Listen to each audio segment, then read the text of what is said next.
Il est difficile de parler du mont Athos. Il faut résister à deux tentations. Celle d'en faire une icône, de voir partout ruisseler la lumière divine et de canoniser, sous prétexte de tradition, les attitudes les plus superstitieuses et les plus aberrantes. Celle d'en faire une caricature et de parler du mont Athos comme en parlent les journaux, qui ne voient que sa simonie, son homosexualité et la crasse dont s'entourent les bienheureux. Peut-être faudrait-il retrouver entre l'art de l'icône et celui de la caricature, l'art du portrait.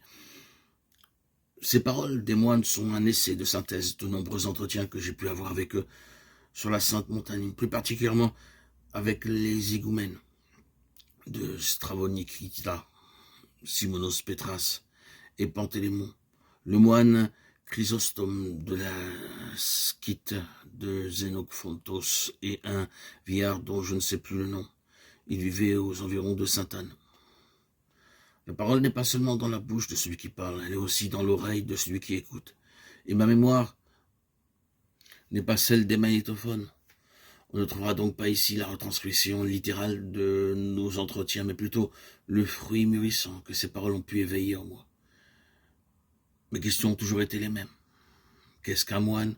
Quel est le but de la vie monastique? Quels sont les moyens pour réaliser cette fin? Le jeûne, l'éveil, l'obéissance, le silence, la pauvreté. Qu'est-ce que l'essikia, la pathéia? Qu'est-ce que l'expérience de la grâce? Comment acquérir le Saint-Esprit? Qu'est-ce que la prière du cœur? Et comment prier sans cesse? Comment connaître la volonté de Dieu? Comment discerner les pensées? Quel est le rôle du Père spirituel? Comment prier pour tous les hommes?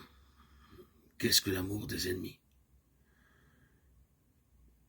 Après avoir apporté un entretien avec le père Dionysios, responsable des hôtes à Simonos Petra, j'ai rassemblé en petits chapitres les différentes réponses qui m'ont été données sur chacun de ces thèmes.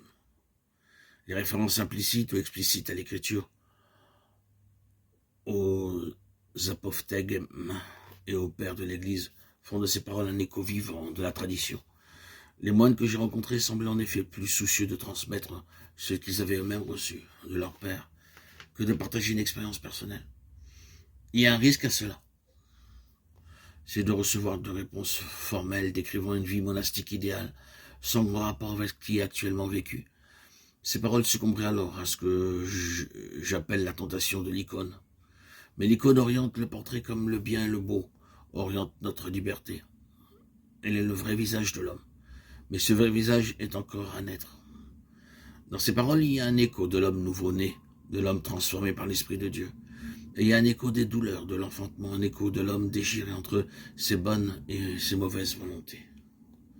Il faut entendre sourire et il faut entendre crier.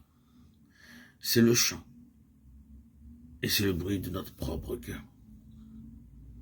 Je vous propose dans ces futurs audios que je vais publier des réponses à toutes ces questions posées au mont Athos.